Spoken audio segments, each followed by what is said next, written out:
Welcome to Law legends.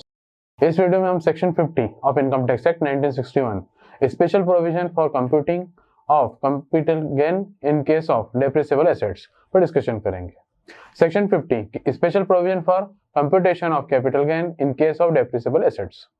यह section depreciable assets के case में होने वाले कैपिटल गेन के संबंध में बात करता है। अब हम यह सेक्शन डिस्कस करेंगे। Section 2 subsection 42A short term capital assets में कुछ भी दिए जाने के बावजूद यदि कैपिटल एसेट्स उस एसेट्स के ब्लॉक का हिस्सा है जिसके संबंध में इस एक्ट या इनकम टैक्स एक्ट 1922 के तहत डेप्रिसिएशन अलाउ किया गया है तो सेक्शन 48 मोड ऑफ कंप्यूटेशन और section 49 cost with reference to certain modes of acquisition के मॉडिफिकेशन प्रोविजन के अधीन होंगे। और मॉडिफिकेशंस कुछ इस प्रकार होंगे। इस सेक्शन को दो केस में समझते हैं। पहला, यदि ब्लॉक से कुछ एसेट्स ट्रांसफर की जाती है और ब्लॉक का एग्जिस्टेंस बना रहता है, और दूसरा ब्लॉक की सभी एसेट्स ट्रांसफर की जाती है और ब्लॉक का एग्जिस्टेंस समाप्त हो जाता है। पहले केस में यदि जहां प्रीवियस ईयर में किसी एसेट्स के ट्रांसफर से रिसीव कंसिडरेशन करने के चलते यदि ब्लॉक की वैल्यू नेगेटिव हो जाती है तो इस केस में ब्लॉक की जो एक्सेस अमाउंट है वह केवल शॉर्ट टर्म कैपिटल गेन होगा, चाहे वह एसेट्स 36 मंथ से भी ज्यादा पुरानी क्यों ना हो।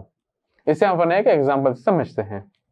Opening block 25,000, number of assets 4, sales consideration 30,000 रुपए, number of assets 1, closing WDV nil, number of assets 3, short term capital gain 5,000 रुपए का रहेगा। अब केस 2, जब दूसरा ब्लॉक की सभी एसेट्स ट्रांसफर की जाती है और ब्लॉक का एग्जिस्टेंस समाप्त हो जाता है तब गेन को समझते हैं। केस ए, जब कंसिडरेशन नेट ब्लॉक से अधिक हो, ओपनिंग ब्लॉक 25,000 रुपए, number of assets 4, sales consideration 30,000 रुपए, number of assets 4, closing WDV nil, number of assets nil, short term capital gain 5,000 रुपए का रहेगा। केस बी में जब कंसिडरेशन नेट ब्लॉक से कम हो, ओपनिंग ब्लॉक 25,000 रुपए, number of assets 4, sales consideration 15,000 रुपए, number of assets 4, closing WDV nil, number of assets nil, short term capital loss 10,000 रुपए का रहेगा।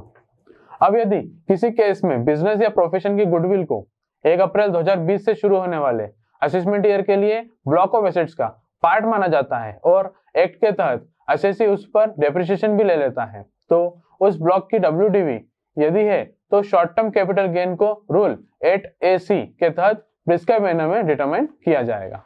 धन्यवाद।